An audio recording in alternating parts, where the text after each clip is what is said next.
2024 की नव वर्ष की ढेर सारी शुभकामनाएं। 2023 हम लोग का गुजर गया, अब 2024 होता है। इसमें देखते हैं हम लोग अब इस वर्ष को और बेहतर बनाएंगे। जो जिस फील्ड में है उस फील्ड में और बेहतर करने की कोशिश करेगा। हम लोग का एजुकेशन फील्ड है, बच्चों से भी कहते हैं इस बार और मन लगा के पढ़ाई करिए और माँ बाप का सपना पूरा कीजिए। और जो जो गलतियां 2023 में किए थे एटलीस्ट उनको मत दोहराइएगा। अब ऐसा नहीं होगी कि आप एक तरीके कोई कसम खाएं कि अब हम पढ़ाई करना है, ये सब काम छोड़ना है, मोबाइल कम चलाएंगे, दोस्तों में कम जाएंगे, पढ़ाई पे फोकस करेंगे। आप जो चीज कीजिए उसको सीरियसली उसको पूरा कीजिए। अब ऐसे ऐसे भी विचार मत देख लीजिएगा कि जो आप लोग से पूरा ही ना हो पाए। तो अब सभी बच्चों को ढेर सारी शुभकामनाएं, पूरे देशवासियों को 2024 की ढेर सारी शुभकामनाएं। जो बच्चे पढ़ाई कर रहे हैं वो सीरियस होकर पढ़ाई करेंगे। इस साल ये सोचेंगे कि रिवीजन ज्यादा करना है। देखिए, आप जो अपने हाथ से नोट्स बनाते हैं वो आपके दिमाग में छप जाता है। तो जब आप नोट्स बना रहे होते हैं तो अपने कोशिश कीजिए अपने नोट्स से पढ़ाई करें।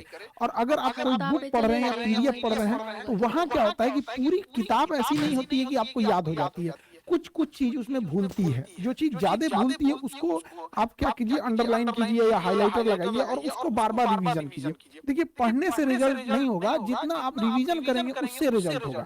अमूमन शिकायत होता है बच्चों को कि सर हम भूल जाते हैं। कौन नहीं भूलता है भैया, सब लोग भूलते हैं।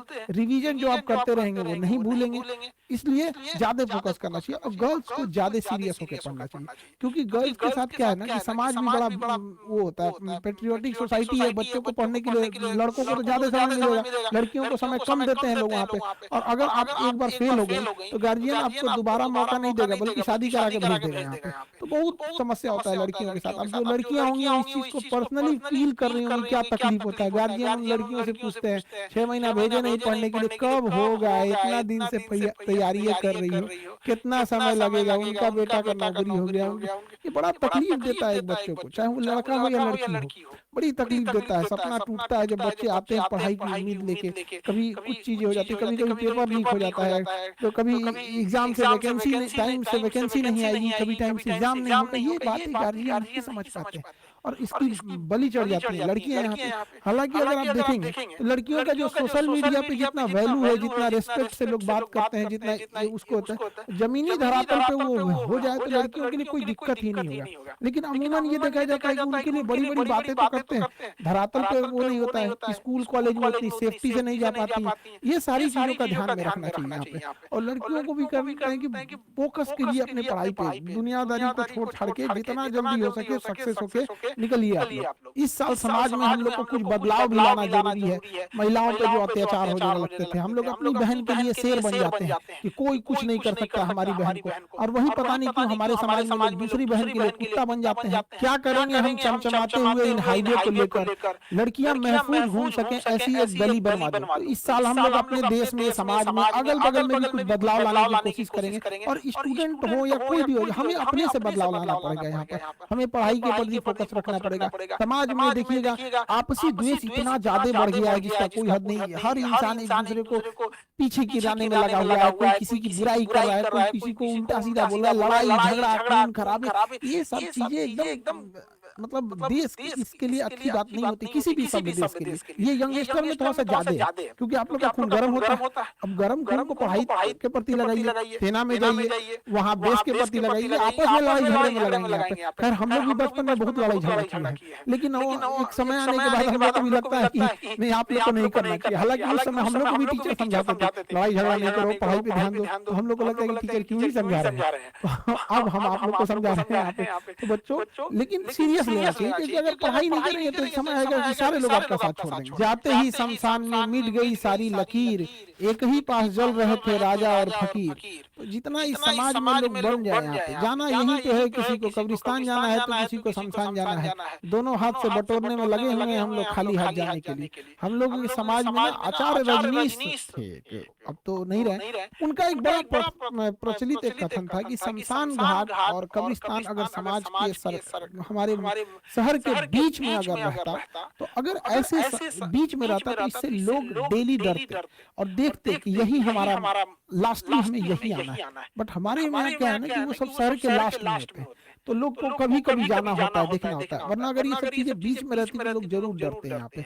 इसलिए कभी किसी को भी अपने ऊपर अहंकार नहीं करना चाहिए। जब सोने की रावण की लंका नहीं बची, सिकंदर जैसा राजा नहीं बचा, तो हमारी आपकी क्या ही बिसात है हम लोग की। तो एक दूसरे से जब तक रहे यहाँ पर इस पृथ्वी पर, एक दूसरे से मिलजुल के रहना चाहिए। आस पड़ोस में ही से हमारी शुरुआत होती है यहाँ पर। किसी को किसी चीज पे अहंकार नहीं करना चाहिए। सबके जीवन में एक ऐसी रात आएगी जिसके बाद कोई सवेरा नहीं होगा, सबको यहाँ से जाना रहता है। इसलिए जाने से पहले एक अपने से आप एक अच्छी यादें छोड़ के जाए। हमारे साथ जो जैसे विवेकानंद हैं, एपीजे अब्दुल कलाम, अटल बिहारी वाजपेयी, ऐसे लोग हैं। अब ऐसा हम नहीं कह रहे कि सारे लोग इतने महापुरुष हो सकते हैं, जैसे ये लोग हैं पूरे देश के लोग नाम लेते हैं। एटलीस्ट इंसान उतना तो हो सकता है कि उसके मोहल्ले वाले कम से कम उसका नाम ले सके यहाँ पे। पूरे देश लेवल के लिए हर एक को मानते हैं कि सब लोग विवेकानंद नहीं, सब लोग अम्बेडकर साहब जैसे नहीं हो सकते, एटलीस्ट समाज के लिए तो रोल मॉडल हो सकते हैं यहाँ पे। तो कोशिश करें हम लोग कि अपने परिवार, एटलीस्ट समाज के लिए, मोहल्ले के लिए तो रोल मॉडल बन सके हम लोग। जिंदगी को ना एक लूडो की तरह पे समझेंगे तो काफी आपको सीखने को मिलेगा।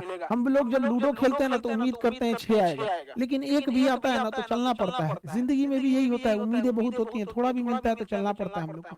कई बार आप देखिएगा ना लूडो में एकदम आखिरी में जाके आप पड़ जाते हैं, एकदम आखिरी वाले में। लेकिन क्या कीजिएगा, फिर से एक नई शुरुआत करनी पड़ती है इंसान को। जिंदगी में भी ऐसे ही होता है, कभी कभी एकदम मंजिल के पास जाने के बाद आदमी बिखर जाता है, लेकिन क्या होगा, जिंदगी रुकती तो नहीं है। फिर एक नया सवेरा करता है, फिर एक नई शुरुआत करते हैं। और जिंदगी में भी कभी कभी क्या होगा ना, एक ऐसा भी मोड़ आता है ना, जब लूडो में भी देखिएगा एक समय ऐसा आएगा ना कि जब आपके पास 6 आएगा लेकिन उसकी कोई जरूरत नहीं रहेगी, फिर उसमें आपको कम की जरूरत रहती है। कभी कभी ऐसा होता है ना लूडो में, क्या 2 आएगा तो हम पास हो जाएंगे, उससे ज्यादा आ जाता है। जिंदगी में भी एक दौर ऐसा आएगा ना जब इंसान के लिए पैसे वैसे की कोई महत्व नहीं रह जाएगी यहाँ पर। फिर इंसान सुकून शांति ढूंढने लगता है। तो हमें भी अपनी छोटी छोटी चीजों से सीखनी चाहिए कि बहुत चीज नहीं है ये पैसा, धन दौलत, ये सब चीज। इंसान बेहतर होना चाहिए एक दूसरे के प्रति। उसके बगल में बैठने वाले गरीब को एहसास नहीं होना चाहिए कि वो व्यक्ति गरीब है। जिंदगी चलती रहेगी अपनी यूं ही, लेकिन सबको मुस्कुरा के रहना चाहिए। जब हम मुस्कुराते रहते हैं तो एक पॉजिटिव एनर्जी बनती है हमारे आसपास में। उससे क्या होता है कि किसी भी विकट परिस्थितियों से लड़ने का एक मौका मिलता है। तो हर इंसान को मुस्कुराते रहना चाहिए। ज्यादा ये नहीं देखना चाहिए कि कौन क्या कर रहा है। हमारा समाज ने तो माँ सीता को अग्नि परीक्षा में बैठा दिया था। सोचिए, उन्हें वनवास हुआ था तो उनकी क्या ही गलती थी। उतना लंबा वनवास काट के आई, उधर रावण की लंका जली, क्या सोच के आई होंगी अपने गाँव वापस अपने घर पे, क्या हम घर में परिवार के साथ खुशहाली से जिएंगे। लेकिन लोगों ने, जब लोगों ने भगवान को नहीं छोड़ा, सीता माँ को अग्नि परीक्षा में बैठा दिया, तो क्या लगता है ये समाज हमको, आपको या आपके अगल बगल वाले लोग को छोड़ेगा? कभी नहीं छोड़ेगा यहाँ पे।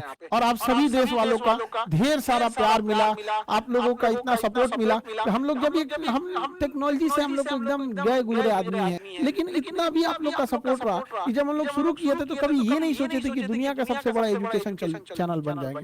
तो 0 से लेके 22 मिलियन तक जितने लोगों का साथ रहा, सब लोग को तहे दिल से धन्यवाद। और सारे देशवासियों को नए साल की ढेर सारी शुभकामनाएं। आप लोग का, हमारी भी पूरी कोशिश रहती है। हमारी कई लोग की शिकायत भी रहती है कि सर अब वीडियोस उतने कम आ पाते हैं। देखिए, बहुत क्लासेज होता है, हम लोग खुद परेशान हो जाते हैं, घर जाने का टाइम नहीं मिल पाता, इतना क्लास हो जाता है। अब जिम्मेदारी भी बढ़ जाती है। अगर हमसे कोई पूछे तो इतने यहाँ आने के बाद जिम्मेदारी ज्यादा बढ़ जाती है। पहले क्या था कि इतनी कम जिम्मेदारियां थी, अब बहुत ज्यादा बढ़ जाती है। फिर भी जब भी कभी क्लासेज नहीं रहता है, छुट्टी रहता है, जरूर आप लोग के लिए वीडियोस वगैरह बनाते हैं। हम भी जो है 24 में सोचेंगे कि आप लोग के लिए ज्यादा से ज्यादा वीडियोस बना सके, लेकिन क्लासेज ही रहते हैं। जैसे पिछली बार ही हम लोग यूपीएससी स्टार्ट किए थे, तो यूपीएससी हम लोग स्टार्ट किए थे लोग यहाँ पे। अब उस बैच को खत्म करने के लिए भी बहुत सारी रिस्पॉन्सिबिलिटी रहती है। तो आप लोग में भी जो भी बच्चे उस साल नहीं ले पाए थे एडमिशन, इस साल आप लोग एडमिशन ले पाएंगे। अगले 1 हफ्ते तक आप लोग की अभी क्या रहेगा, वही 8,500 के आसपास फीस रहेगी यहाँ पर। और ये 16 जनवरी से क्लास स्टार्ट हो जाएंगे। अब आप देखिए, जिस समय हम लोग यूपीएससी स्टार्ट किए थे, इतना भरोसा था बच्चों का कि हम बस आके कहे थे कि देखो बच्चों, हम लोग यूपीएससी स्टार्ट कर रहे हैं। आज इतनी बड़ी पूरी टीम बन गई, पूरे मुखर्जी नगर के सबसे बेस्ट टीचर लोगों की टीम बन गई अब हम लोग के पास। और इन लोगों का, सारे गुरुजन लोग का भी धन्यवाद हम कहेंगे, जो इतने बड़े बड़े टीम जुड़ी। इन्हीं लोग के बदौलत आज एक छोटी सी फीस में, जहां 2 से 2.5 लाख रुपए लगते थे, आज 8 साढ़े 8 हजार में आज इतनी बड़ी टीम लेके आप पढ़ाई कर सकते हैं यहाँ पे, और घर बैठे पढ़ सकते हैं। बहुत सारे ऐसे लोग होते हैं जो दिल्ली नहीं जा सकते, जो एफोर्ड नहीं कर सकते, उन लोगों के लिए तो जो पिछले मौके में नहीं मिल पाए थे, अब उन लोग के लिए मौका है। ये एकदम आप लोग इसको इनरोल हो गए। 1 हफ्ते तक इसमें एडमिशन स्टार्ट रहेगा। आप लोग का 16 तारीख से इसका क्लास स्टार्ट हो जाएगा यहाँ पे। और बीपीएससी के लिए आप याद कीजिए, पिछली बार जब बीपीएससी स्टार्ट किए थे तो किसी को नहीं लगा था इतनी बड़ी टीम बनेगी बीपीएससी में। आप देखिए इतनी बड़ी टीम बनी है बीपीएससी में, और हर एक सिलेबस को, चीजों को, एक एक चीज को हम लोग खत्म कर दिए। खत्म करने के बाद उसका अलग से रिवीजन बैच दिए उसी 4,500 रुपए में। सोचिए, पूरा प्री पढ़ाए, मेंस, इंटरव्यू के लिए, एसे के लिए, फिर उसका रिवीजन, करेंट अफेयर, फिर उसमें टेस्ट सीरीज, हर एक चीज जितना कोशिश हो सकता था। तो हमारी भी पूरी कोशिश रहती है कि बदला जाए देश को। देखिए जितने यंग लड़के जाएंगे, जो बच्चे हैं जो पढ़ाई पैसे की वजह से नहीं कर पाते थे, अगर वो समाज में जाएंगे, एक अच्छे अधिकारी बन के जाएंगे, तो जरूर वो लोग देश को बदलेंगे। 2023 में हम लोगों ने बहुत चीजों की शुरुआत की थी, जैसे यूपीएससी हो गया, बीपीएससी हो गया, एसएसबी सर्विस सिलेक्शन बोर्ड। ये इतना टफ इंटरव्यू था भैया, हम लोग तो इसको झेले हुए हैं यहाँ पर। एसएसबी इंटरव्यू के लिए सोचिए 5 से 6 दिन के क्लास के लिए 10 से 15,000 लड़के से फीस लिया जाता था बच्चों से वहाँ पे। तो पहले तो इसमें केवल लड़के जाते थे, अब तो लड़कियां भी जाने लगी हैं यहाँ पे, अब लड़कियों को मौका मिला है। अब देखिए हम आप लोग को फ्री ऑफ कॉस्ट एसएसबी देते हैं, जिसकी फीस 15 से 16,000 रुपए महज एक हफ्ते की फीस लगती है। 10 से 12 दिन का क्लास होगा और 15-16,000 फीस लिए जाते हैं। अभी हम आप लोग को फ्री ऑफ कॉस्ट। अच्छा, ऐसा नहीं है कि क्वालिटी कम, आप देखते चलिए हम लोग कितने बेहतरीन से बेहतरीन ऑल ओवर इंडिया से हीरा लेके आए हैं हम लोग यहाँ पर। आपको एसएसबी में मिलेंगे major general MP Singh sir, ये इतने बेहतरीन, अपने समय में इलाहाबाद सेंटर में कमांडेंट रहे थे यहाँ पर, और इनकी पूरी हिस्ट्री आप इनसे मिलेंगे, जब बच्चे इनसे मिलकर जाते हैं तो एकदम मोटिवेट होकर जाते हैं यहाँ पे। मेजर जनरल रैंक के अधिकारी आप लोग को जब इंस्ट्रक्ट करेंगे तो बहुत आप लोग को इससे एनर्जी मिलती है, बहुत मोटिवेशन मिलता है जो आगे जाके काम करेगा। हमारे जेबी मल सर, अगर आप एसएसबी की 10 किताबें रखते हैं तो उसमें 8 इन्होंने ही लिखा है। वहाँ पे सबसे ज्यादा पूरी इंडिया में एसएसबी को लेके साइकोलॉजी, उसमें साइको का एग्जाम होता है, उन्हीं के सब्जेक्ट से आता है। तो हम लोगों ने भी इस साल कोशिश किया। तो कर्नल विनोद अवस्थी सर जो है, ये आप लोग को बेहतरीन ढंग से इंस्ट्रक्ट करेंगे आप लोग को, और ये जीटीओ ऑफिसर रहे इलाहाबाद एसएसबी सेंटर के। तो विनोद अवस्थी सर हो गए आपके कर्नल सर, और ये इतने बेहतरीन फैकल्टी मिलेंगे आप लोग को। तो हम लोग इस बार 2023 में पूरा कोशिश किए थे कि कैसे ऐसे लोगों तक पहुंचा जा सके जो पैसे की वजह से जिनकी पढ़ाई नहीं हो पाती है। और मिनिमम आपको भी पता है वो कि किसी भी ऑर्गेनाइजेशन को चलाने के लिए कुछ रनिंग कॉस्ट की जरूरत पड़ती है। जहां हम लोग को कॉस्ट होती है वहीं लेते हैं हम लोग यहाँ पे। अब खुद से सोचिए, 8,500 में यूपीएससी, 4,500 में बीपीएससी, अब हम लोग बहुत जल्दी स्टेट राजस्थान में आने वाले हैं, एसएसबी इंटरव्यू, यहाँ हम लोग ने फ्री ऑफ कॉस्ट ही कर दिया, जिसकी इतने पैसे लगते थे। तो बढ़िया और अधिकारी जाए देश के लिए, तो हम लोग को जितनी कोशिश होती है पहुंच जाते हैं हम लोग यहाँ पर। अब तो हम लोग पटना थे, पटना से दिल्ली गए थे, और अभी क्या हम लोग को 3 और जगह पे हम लोग जा रहे हैं। प्रयागराज, इलाहाबाद जिसका अभी का नाम प्रयागराज है, अब हम लोग जनवरी में प्रयागराज में हम लोग एंट्री कर जाएंगे, और साथ ही प्रयागराज से देहरादून में भी, और देहरादून फिर जयपुर में। तो अब हम लोग 3 और जगहों पे चले जाएंगे, टोटल हम 5 जगह चलेंगे, और वहां पे भी एकदम कम फी में और सबसे बेस्ट फैकल्टी के साथ आप लोग को क्लास प्रोवाइड कराएंगे। आई होप जितना 2023 में हम लोग किए थे, 2024 में उससे बेटर आप लोग के लिए कर सके। हमारी कोशिश यही रहती है कि कम फी में बेहतर से बेहतर एजुकेशन कैसे दिया जा सके। आगे आप लोग को मेहनत करना होता है। बच्चे देखिए, गार्जियन बड़े मेहनत से पैसे देते हैं, उन पैसों का आप सदुपयोग कीजिए, और गार्जियन से भी हम हाथ जोड़ के विनती करेंगे, अपने बच्चे को जितना मानना है मानिए, जितना दुलार प्यार देना है दीजिए, लेकिन उस पर नजर प्रॉपर रखिए। जैसे रडार कैसे नजर रखता है एक एक जहाज पर, जैसे शत्रु कैसे नजर रखा जाता है। हम ये नहीं कह रहे आप उससे दुश्मनी निकालिए, बट उसको प्रॉपर मॉनिटर कीजिए कि आपका बच्चा पढ़ाई कर रहा है, आपने जो लड़के लड़कियों को पढ़ने के लिए भेजे वो पढ़ाई कर रहे हैं या नहीं कर रहे हैं। उधर से भी जिम्मेदारी बनती है यहाँ पर, क्योंकि इस भाग दौड़ के जमाने में अब दौड़ने वाले का नहीं होगा, जितना तेज दौड़ेंगे उतना होगा, क्योंकि कंपटीशन अब बहुत टफ हो चुका है। आप सारे बच्चों को ये कहेंगे, मन लगा के पढ़ाई कीजिए, और पूरे देशवासियों को नए साल की ढेर सारी शुभकामनाएं। इस साल हम लोग कोशिश करेंगे और देश की सेवा कर सकें। आप सभी लोग से विदा लेते हैं, सब लोग को नए साल की ढेर सारी शुभकामनाएं। जय हिंद।